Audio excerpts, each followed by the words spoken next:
It's a real interesting time, particularly in enterprise communications, because work used to be this location that you'd go to and you'd do your work and you'd leave. So there were phone systems built around that.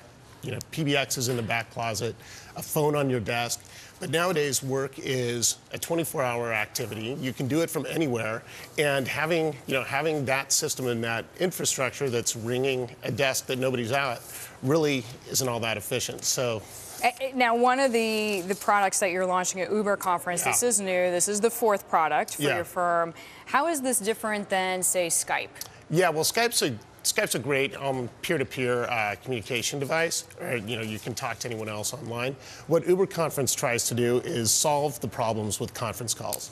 We're all on them all the time, and they haven't really changed at all in the last 30 years. You dial a number, you enter a PIN, you hear a beep, you have to introduce yourself, you have to listen to see who else is there, and then you finally start your conversation, and you hear another beep, and you have to do it all over again and all over again.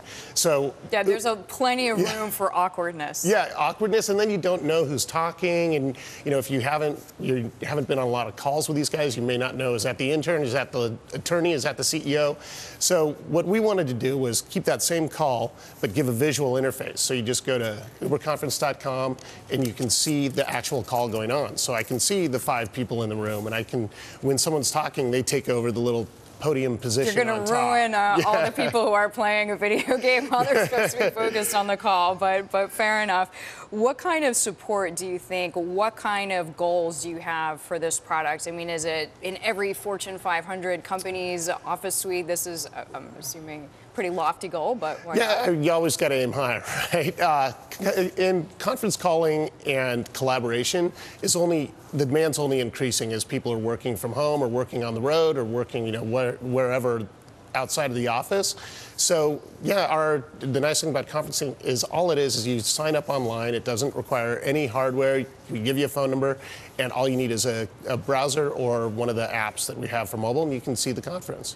Now, I know, as we mentioned, this is the fourth product that you've done through FireSpotter Labs. You had Noshlist, Jotly, Nosh. What did you learn in doing those 3 that just makes you better and better at executing as you go on? Yeah, it's we certainly got better at making mobile apps, because those were our first efforts in actually building mobile apps. When I was running Google Voice, from a product side, we did have a mobile app for that, but an entirely different team built it.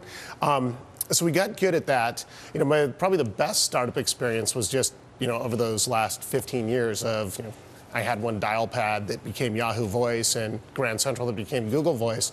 And those really were, some challenging times in the early, 2000s. And what we learned there is, kind of like how to be frugal and how to put a team together and how to really execute on a product. Craig, as we mentioned, Andreessen Horowitz and Google Ventures are the investors in FireSpotter Labs. How are they like to work with? Of course, you have to say only good things, but where are they most helpful to you? First of all, they're great, and I've worked with a lot of VCs in the past. Google Ventures, I knew those guys really well, just having been in Google for 3 years working on Google Voice.